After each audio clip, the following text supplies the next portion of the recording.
awoke to the sound of birdsong. Crisp, clear, unmistakably real. For one disorienting moment, I lay still, my eyes tracing the lace patterns that sunlight painted on the ceiling, wondering, was it a dream? The dock, the stars, his hand in mine. Then I turned my head. The window was open. A warm breeze carried the smell of lake water and blooming roses. Outside, the world was exactly as it had been when I arrived. Not 2025. Not the world I'd left behind. Still here. Still 1955. My heartbeat quickened, not with fear, but with something far more fragile. Hope. The kind that trembles because it knows it's holding something impossibly rare. I sat up slowly. My dress, folded neatly over the armchair where I'd draped it the night before, still held the faint scent of the lake breeze and lilac. A knock at the door startled me. Charles held my hand now without hesitation. His thumb traced slow circles against my skin, absent-mindedly, as though touch had become as natural as breath. Neither of us spoke for a while. It wasn't necessary. The quiet was full of everything unsaid, everything felt, everything we were both too afraid to name aloud. The wind stirred the surface of the lake. Little waves chased each other toward the shore. Somewhere behind us, the hotel's dinner bells chimed softly, reminders of time, routine, the world continuing as if this day were just another line on a calendar. But it wasn't. Not for us. I stole a glance at him, his profile against the setting sun, the curve of his smile softened by some private thought.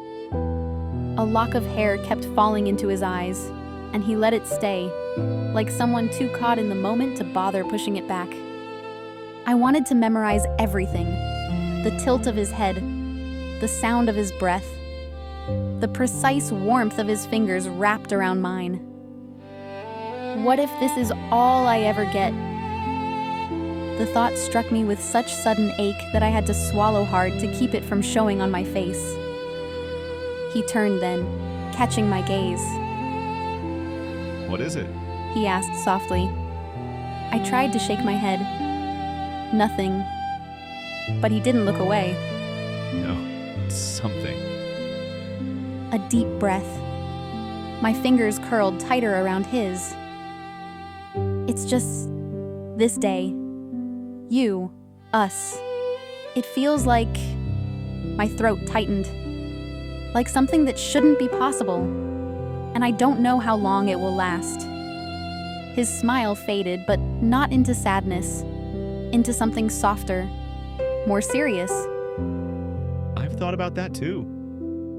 I blinked. You have? He nodded. Since the moment I saw you, it was like I knew, somewhere deep down, that this wasn't ordinary. A pause. And I don't care. I stared at him, the rush of emotion surging so fast it made me dizzy. You don't? His free hand lifted, trembling slightly, as it cupped my cheek. Number, I don't care what the rules are. Or how this works. Or if we only have today, or tomorrow, or 1,000 years. His thumb brushed the edge of my jaw, gentle, reverent.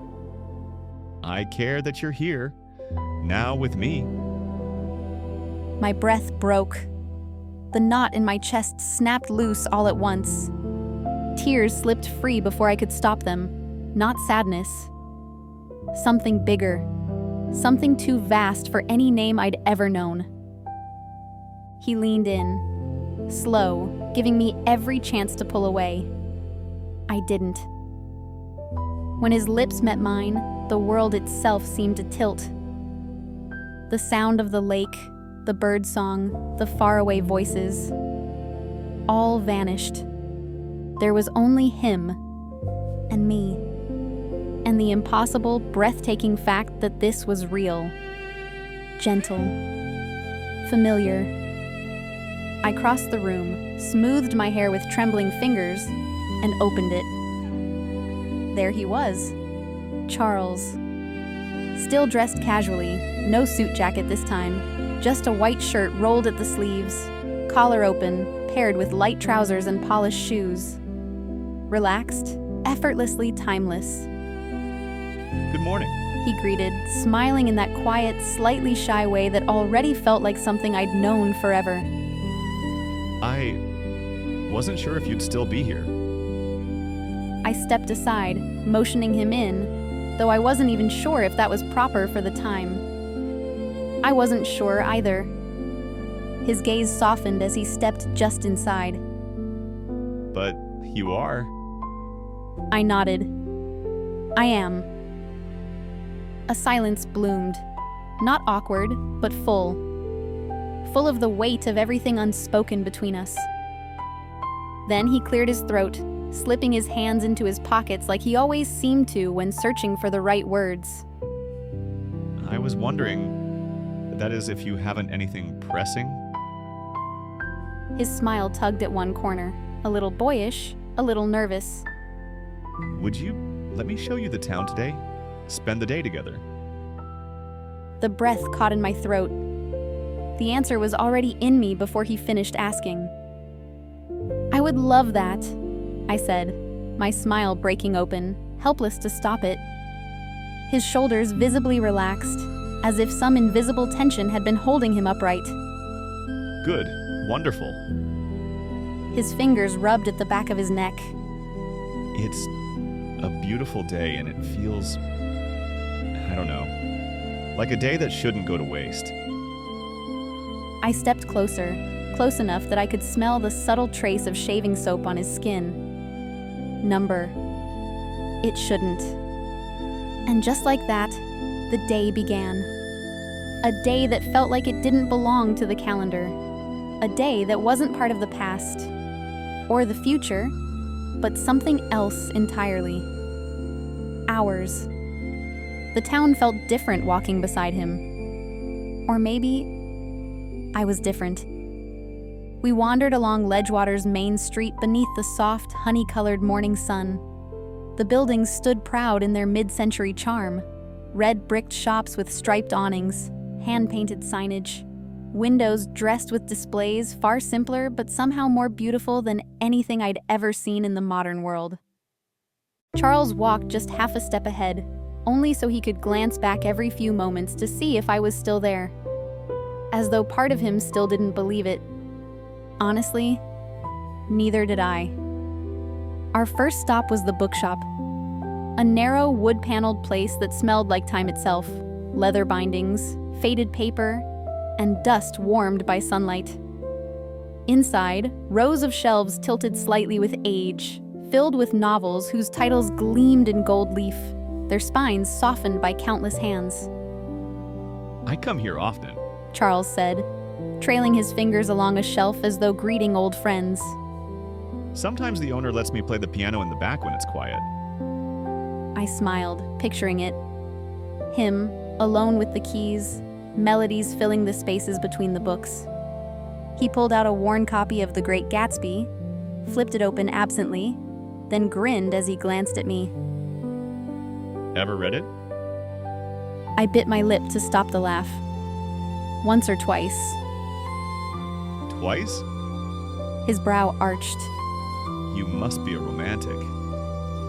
If only you knew. Maybe, I replied, tucking my hands behind my back. Aren't we all in one way or another? His eyes lingered on mine a moment longer than necessary, just long enough for my breath to catch before he looked away. From there, we visited the bakery on the corner. Charles ordered 2 slices of lemon chiffon cake, his favorite, I would come to learn, and coffee served in small porcelain cups with little silver spoons. We sat by the window, sunlight catching in the fine threads of lace curtains as we watched the street bustle lazily past. And we talked about everything and nothing. His music, my travels, carefully worded, half-truths woven into vague mentions of moving often and never staying in one place long. He didn't press me for more, whether it was politeness, intuition, or some unspoken understanding. He simply let the mystery live between us, like a thread neither of us dared tug just yet. Afterward, we walked along the harbor. The breeze tousled his hair. The sunlight played along the curve of his cheek. His laugh, soft, quiet, genuine, filled the air between us like a melody I already knew by heart. At one point, as we stood watching a pair of sailboats drift lazily across the water, his hand brushed against mine, not by accident. A question asked through touch rather than words, and when my fingers folded gently around his in response, it felt like we had always been that way. Not new, not sudden, inevitable. As afternoon melted toward evening, a subtle ache stirred inside me. A quiet dread. If time could give me a day like this, could it also take it back? I pushed the thought aside. I would not let fear steal this from me. Not this day, not this man, not this feeling that the universe itself had stitched into the very fabric of who we were.